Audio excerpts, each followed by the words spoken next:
Hi everyone, welcome back to this new video on our channel Young Pilgrims. My name is Anna, and in today's video we are going to talk about what is the role that corresponds to us as believing women. So let's begin. Today, this topic is one of the most controversial in the society in which we live and develop.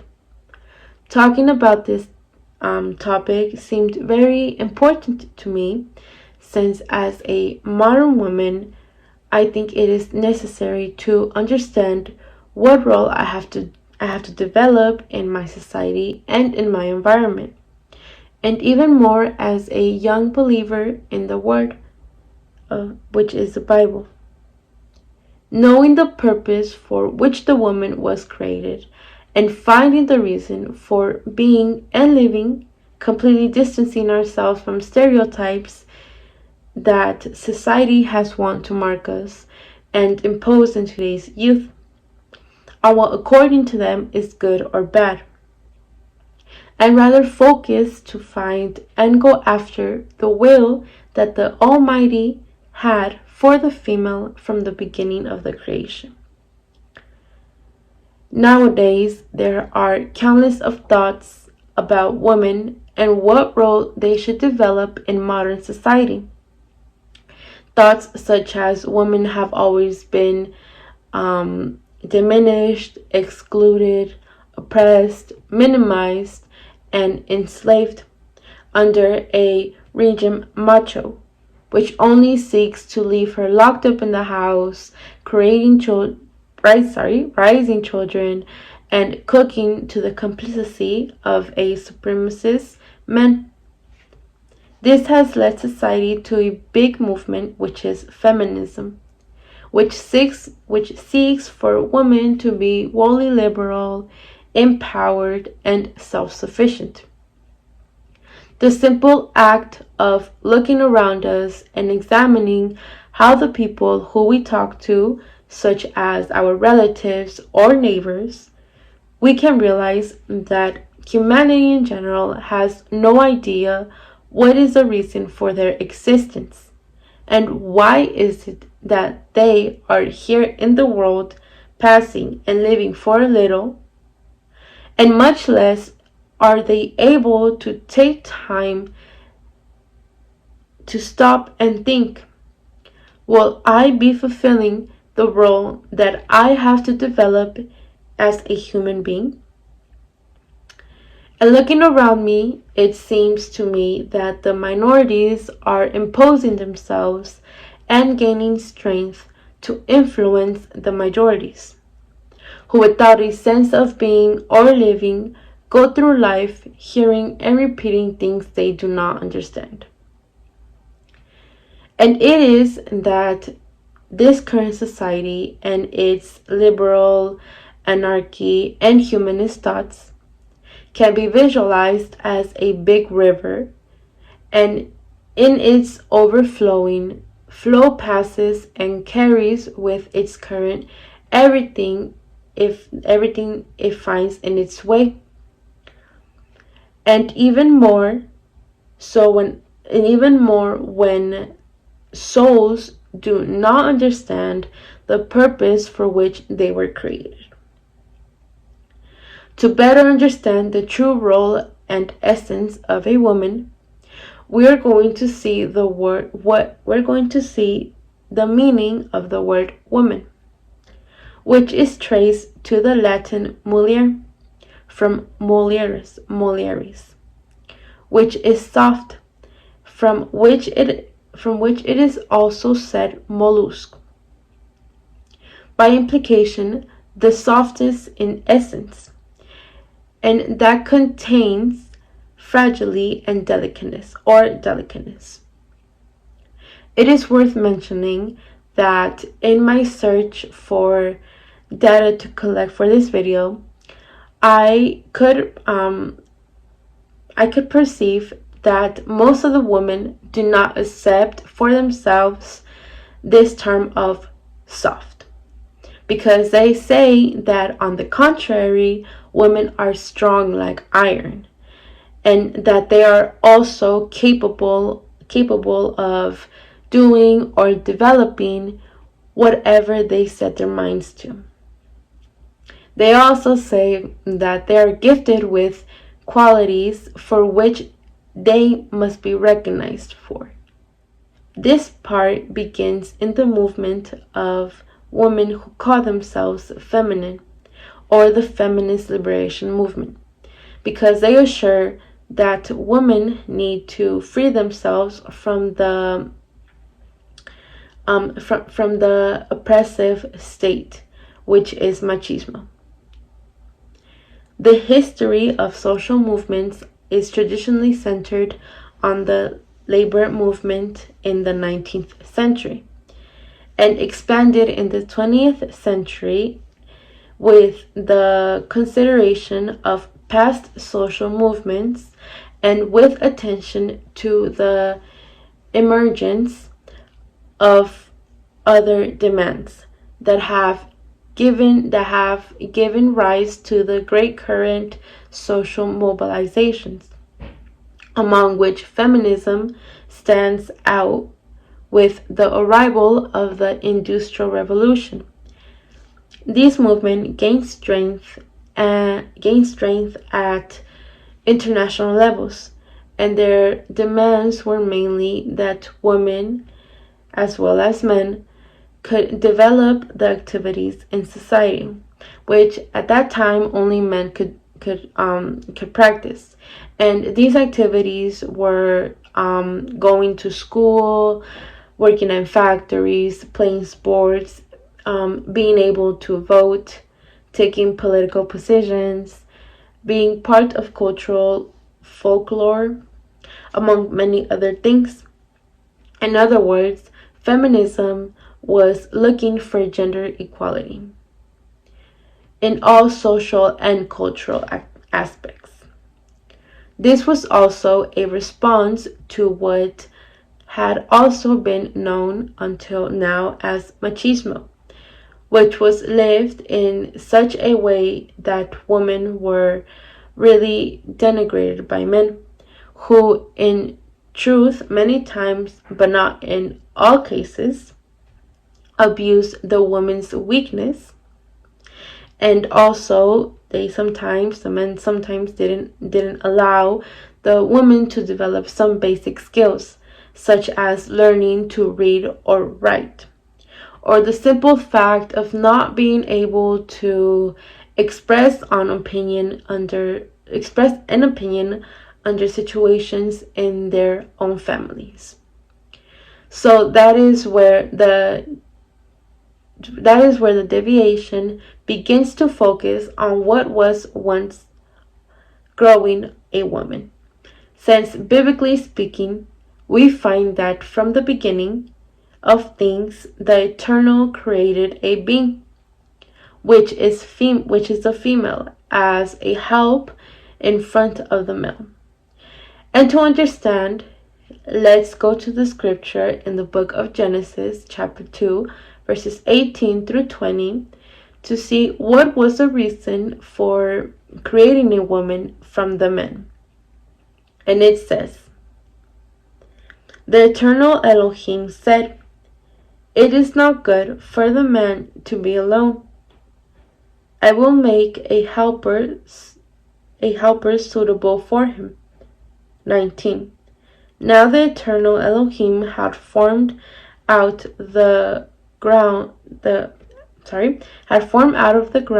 all the wild animals and all the birds in the sky. He brought them to the man to see what he would name them, and whatever the man called each living creature, that was its name. 20. So the man gave names to all the livestock, the birds in the sky, and the wild animals. But for Adam, there was no suitable help. But for Adam, no suitable helper was found. So what we read here is that the woman was not created to be seen as an inferior being before the men, but neither as a superior being or a greater number of abilities before the man, but rather as an advocate helper in front of the male. The most used phrases with which we have grown up as women seeking to see ourselves and reflecting ourselves is as an ideal help. Although this phrase comes from the Roman origin, so it is a little misused or misunderstood. We generally think that the ideal help of men is the ideal. And although if we look for what the word ideal means, this word comes from Latin idealis. This is relative to the idea. It has no real or proper existence. It is a stereotype, and each individual states it according to the state. Now, what the Eternal asks from us as women goes further. It goes towards the search for an eternal purpose. And in Hebrew, the phrase used is eser kenegdo, which is like him and in front of him. We're talking about the man. So we understand that the female was created to fulfill a purpose in conjunction with a male, both showing reciprocally both their abilities and their defects and not individually. And then she was created so that with her male they would walk in life as one, as Adam was in the beginning when he was complete. And both being one will be able to fulfill the commandment that the Almighty has had for humanity, which is that they were fruitful. In the fight of gender equality, we find that it highlights a point of demand on the part of women, which is the right to abortion, which is the opposite of what the commandment says to be fruitful or life-giving, which is a characteristic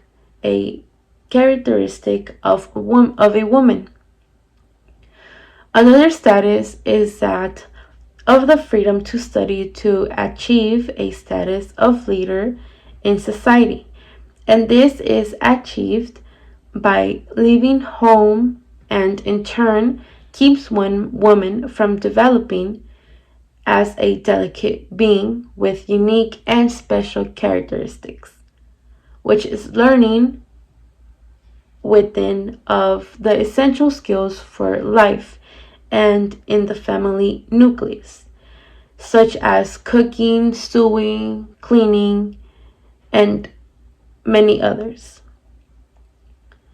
Since the objective of teaching this Vedas was that the young girl was trained so that when the time came to joining man, she could be full of capacities to thus create her own nucleus of home, and to which the current society gives a label of denigrate. Another requirement of this movement is that they can dress however they want to, without being judged by their clothing, and even if it's very short or low cut, let no one bother them and let no one bother them. And this thought also takes women away from their feminine essence, since as beings of a delicate countenance, we should take care of our body at all times when dressing in short.